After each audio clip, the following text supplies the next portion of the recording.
Dry run. Dry run. I'm looking for that sheet. Oh, I didn't make my notes on there. I made them on the other one. It's fine. I think you already know the answer. Yep, we ready right now. We are? We are. Perfect. Okay, so whenever you feel. I'm ready when you are. Okay, go ahead. I'm Craig Pillgrim with Remax Professionals. Perfect. Okay. So Craig, could you please describe Remax to us? I can't, Why not? because it's not about Remax. Then what is It's it? about me, an individual agent. It's very tough, actually. It's funny that you asked that. I was just having the conversation with the judges that it's very difficult as an individual agent because Remax as a brand is one of the top 5 most recognized brands internationally. And I'm effectively an independent business person who happens to represent that brand. Okay. So I don't represent Remax as a bigger company, although I'm certainly a Remax agent and represent the professionalism that goes with Remax. But I don't promote Remax in my business. I have to promote myself in my business. Okay. That's great. Does that make sense? That does. Okay. But pretend I have no idea what Remax is. So please just tell me, like, what does Remax do? And then I want to go into why you, Craig Pillgrim, were nominated for this. Let's try that. Thank you. So Remax is arguably the #1 most recognized brand in the world with respect to residential and commercial real estate sales. And I'm one of many licensed professionals with the Remax brand. And in my opinion, Remax has the highest number of real estate professionals in its membership. Great. How's that? That's perfect. Did I get it? That is fantastic. Nailed it! Exactly. I'm giving you so much editing work. I'm so sorry. No, it's actually great. Okay. Now I want to go to Craig Pillgrim. Let's do it. You were nominated for marketing. I was. Okay. Why? Why was I Why was I nominated for marketing? Well, somebody or some number of somebodies obviously have seen my marketing efforts and felt that I must have a plan in place to be visible to them. And in fact, I do. And as I was mentioning to the judges, my plan started back in 2012. I hired a local marketing firm to figure out why me, specifically why me. I had, I think at that time I had read Simon Sinek's book, and it talked about the power of why and understanding your why for everything. And I had no idea why me. At that time, I think there was about 3,000 licensed agents, and I had really no idea why people would choose me. I mean, I had some ideas, but to have somebody sort of say, in your 20-second elevator speech, why you, I would just sit there and stare blankly. So I hired a company to figure out why me, and that got me on the train of creating a marketing plan because they came back to me and they said, we've got good news and we've got bad news. And I said, that's great. Go with the good news first. They said, well, the good news is we figured out unequivocally why your clients choose you. I thought, that's fantastic. I was worried you wouldn't be able to figure it out, and you did. That's great. The bad news, you can't use any of it. I said, why not? And they said, because what we figured out was that what makes you stand out to your clients and why you do what you do, or how you do what you do, is why they choose you. In other words, every customer-facing business out there will talk about how they are the best at what they do, how their customer service is second to none, how they always put clients first. And everybody, unfortunately, has used those words or some version of those words and have taken the shine off of it actually being true. You actually do all those things. So while we know that you are true in what you do, we can't use any of it to market it. So I thought, well, that stinks. Then how can I market myself?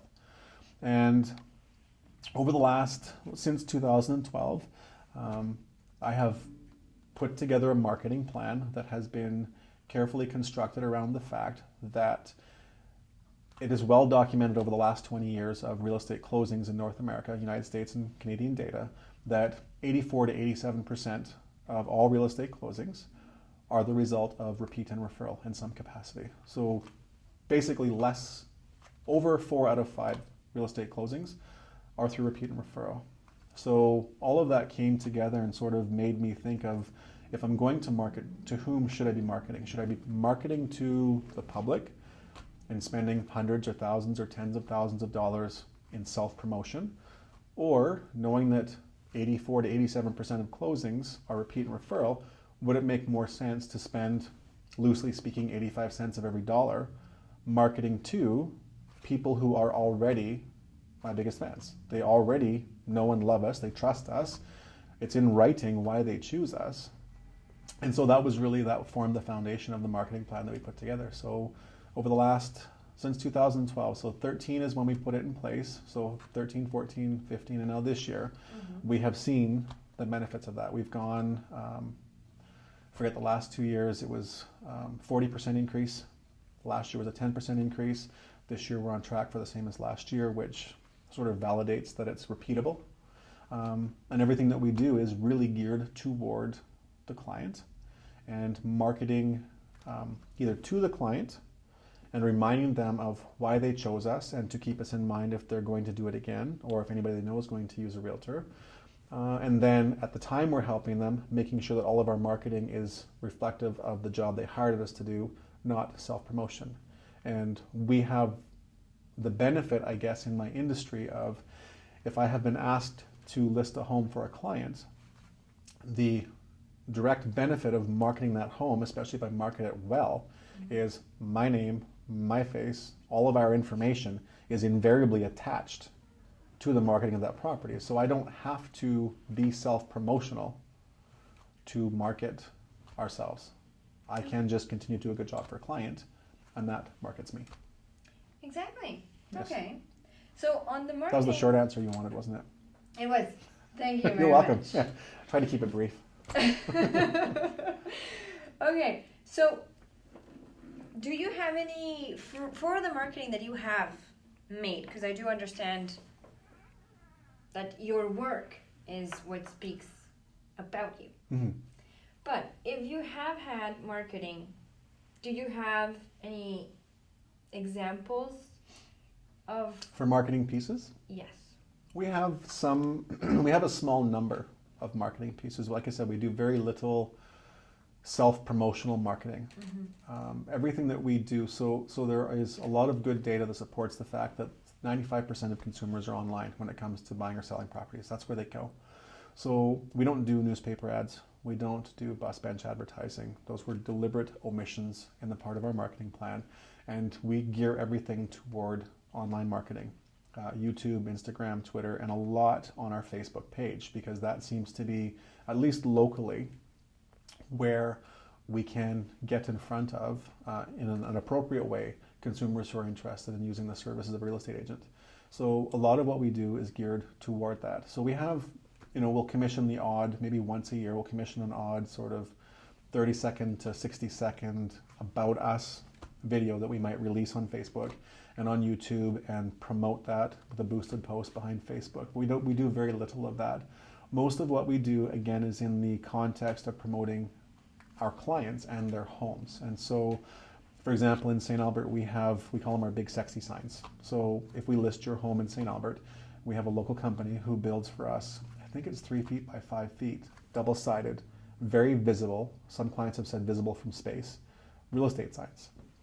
And there is some self-promotional content on there as well, because people do want to know who they're dealing with. They do want to see the face and the smile and so on behind whoever it is they're considering hiring. And so myself and my business partner, we put ourselves on those signs. We do appear on our Facebook page and our ads and so on. We do a lot of short video content to promote homes that are coming, try and get our personalities out. People tell me that I don't smile. You can see I've been smiling this whole time. It'll be clear when you go back and edit the video. So consequently, we try and take those things and sort of make fun of them, because that really is our personality, our professional personality. And so that kind of comes through on those pieces. So it's better than the static newspaper ad or bus bench. It brings it to life. And that's, I think, where we get most of our promotion. That is great. Okay. So are you born and raised in St. Albert? No. No. Born and raised in the Edmonton area. Okay. Lived for a number of years in St. Albert, went away to do other things, and then made a conscious decision to make sure, along with my wife, that we would get back to St. Albert by the time our kids were of school age. And so that was, gosh, a while ago, 6 years ago, 5 years ago. We came back, and we've been here since. And my wife loves to say that she loves the fact that she never has to leave the bubble. The what? The bubble. The bubble that is St. Albert. That's how she looks at it. Because we're so fortunate in St. Albert to have everything that we need right here in St. Albert. And so she gets to stay in St. Albert and focus on our children and our family and our community and all of those things that I too want to do. But of course, St. Albert's too small just to make a living, at least doing what I do, just in St. Albert. So I do serve the entire region, but with a focus in St. Albert. Of course. And what is it about? Because I keep hearing this community in St. Albert. What? Are you not from St. Albert? I am not from St. Albert. Do you want my card? I can fix that. I think you have to live in St. Albert to truly get it and truly appreciate it. I was saying to the judges, because I have served on this committee in the past, and in some ways the Small Business Week efforts that go on in St. Albert through the Chamber, I think mirror the sense of community that is St. Albert at its core. You get a really great appreciation for the people and for, I'll call it the connectedness of community in St. Albert, and you see it when you get involved in Small Business Week. Just the amazing individuals, the business owners, the entrepreneurs, the community service people that we have in St. Albert. We're very, very fortunate.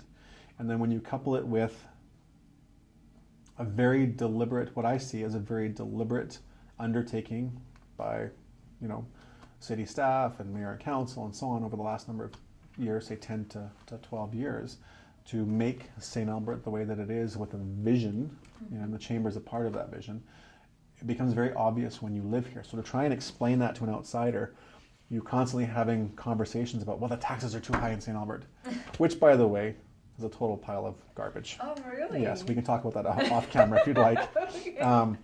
That tends to be sort of the superficial level of a lot of the conversations about St. Albert. But when you live here or you spend time in here, it becomes very clear very quickly why St. Albert is what it is. And I hear that from clients often, clients who, because we've been doing this for as long as we have, and we have a good reputation amongst our clients, we do get a number of referrals. RCMP members transferring in, military members transferring in, and so on, who come from across the country, who will ask the same thing, and they sort of choose St. Albert based on what others have said. But then you see them a month, 2 months after they move in, like, oh my God, you were so right. And they get it. They don't get it until they live here, and then they get it. It's just a great, great place. It's not an accident, in my opinion, that St. Albert is always in the top for places to raise a family, schools. That's not an accident. That wasn't just some luck. It was very deliberate through people in this community making those decisions for us, for our benefit. So. Yeah, and it's amazing because technically your job is to give these people a home, right? Yep. Help them find the one that they want. In the community. That's right. That is amazing. Yeah. So I need to make sure I understand the community, and then get them in here and help them understand that they need to be here. And what is it that you love most about St. Albert? If I had to pick one thing, I'd say the opportunity for my family. That would be the one thing I would pick. Of all the things that we have in St. Albert, it's the opportunities for our family. And that ranges from schools to recreational activities to, athletic and leisure activities. It's just, the whole package is here. There's safety and there's all those other things, but those are, to me, are almost, you choose where you live in part based on those facts that you probably would, if you had a choice, not live next to, a community where it has the highest rate of gun crimes.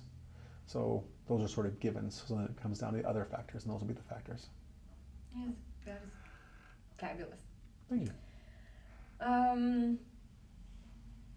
Did you have any memories of any family or any kids whose reaction to their new home got or you stuck with you? probably the best one, the one that sticks, is sort of stuck in my head more than anything else, is I had a client, and this is a number of years ago. We had tried for probably the last 2 to 3 months of the selling season to sell their home, and we weren't successful.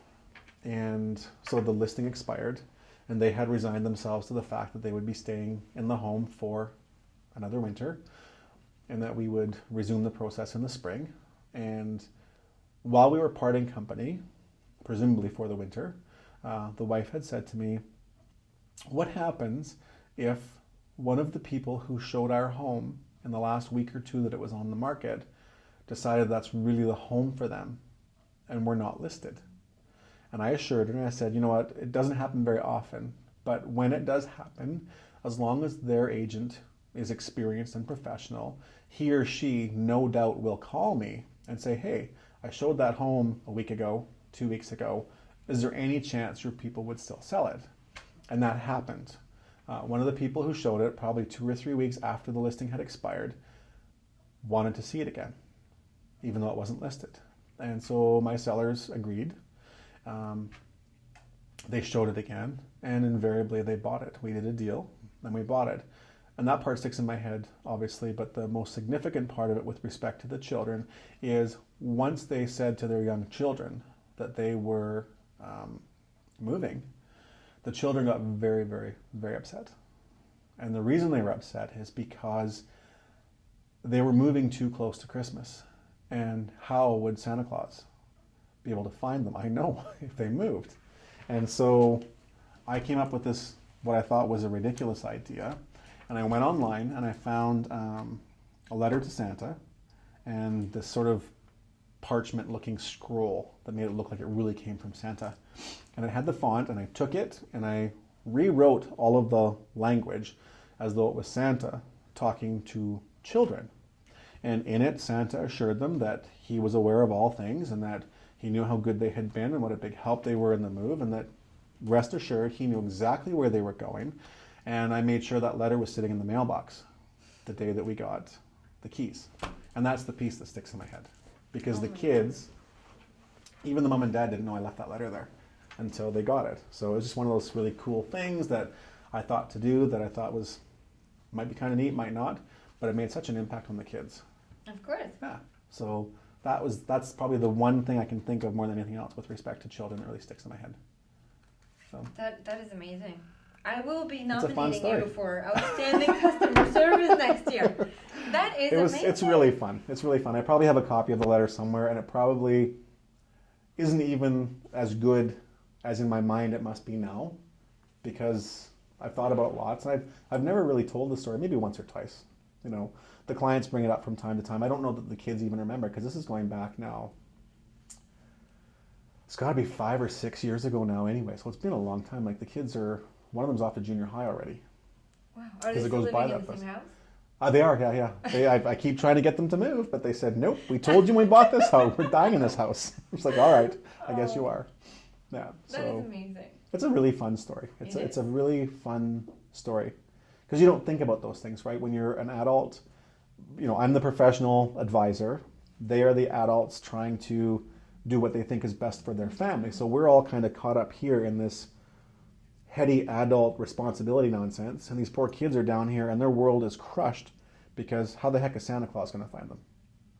So That is fantastic. Truly. it's different perspective, right? Yeah. Yeah. No, but it's amazing. This is, wow. So it's fun. It is.